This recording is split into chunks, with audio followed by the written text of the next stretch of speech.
స్వామియే శరణమయ్యప్ప, అన్నదాన ప్రభువే శరణమయ్యప్ప, శబరిగిరీశనే శరణమయ్యప్ప, శ్రీధర్మ శాస్త్రావే శరణమయ్యప్ప, హరిహర సుతనే శరణమయ్యప్ప. అయ్యప్ప స్వామి తన విద్యాభ్యాస సమయంలో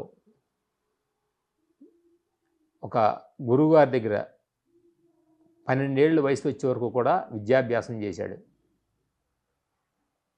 అప్పుడు గురువుగారికి ఈ బాలుడు మామూలు బాలుడు కాదు, ఈయన దైవాంశ సంభూతుడు, బ్రహ్మ విష్ణు మహేశ్వరుల యొక్క అనుగ్రహంతో ఈ భూమి మీదకి వచ్చాడు ఈయన అని ఆయన గ్రహిస్తాడు గురువుగారు. గ్రహించిన తర్వాత అయితే ఆ గురువుగారికి ఒక మోగ చెవిటి బాలుడు ఒక పుత్రుడు ఉంటాడు. ఆయన పాపం ఎంతోమంది వైద్యులకి చూపించి ఎంత చేసినా కానీ అతనికి భాష మోగతనం కానీ ఈ చెవిటితనం కానీ ఇలాంటివి పోవు.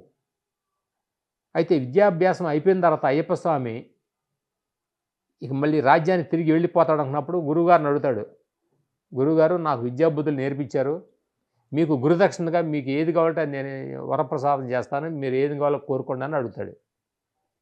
గురువుగారు ఈయన మహిమాన్ని తెలిసినవాడు కాబట్టి ఆయన అడుగుతాడు, అయ్యా నాకు మీరు ఇవ్వదలుచుకుంది నా కొడుకు ఇట్లా ఉంది పరిస్థితి, చెవిటివాడు మోగవాడు తెలియదు, కనీసం అతన్ని మామూలుగా మీరు అనుగ్రహిస్తే కనుక నేను నా జన్మ ధన్యం అవుద్దని చెప్పి అయ్యప్ప స్వామి వారిని ప్రార్థిస్తాడు ఆయన.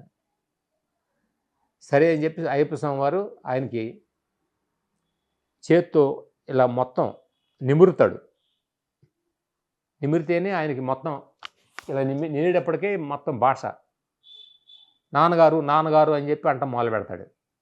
ఆయన సంతోషిస్తాడు గురువుగారు, నా కొడుక్కి మాట ప్రసాదించారు, ఇదే మీకు నా గురుదక్షిణ అని చెప్పి సంతోషపడతాడు. అలా గురువుగారికి గురుపుత్రునికి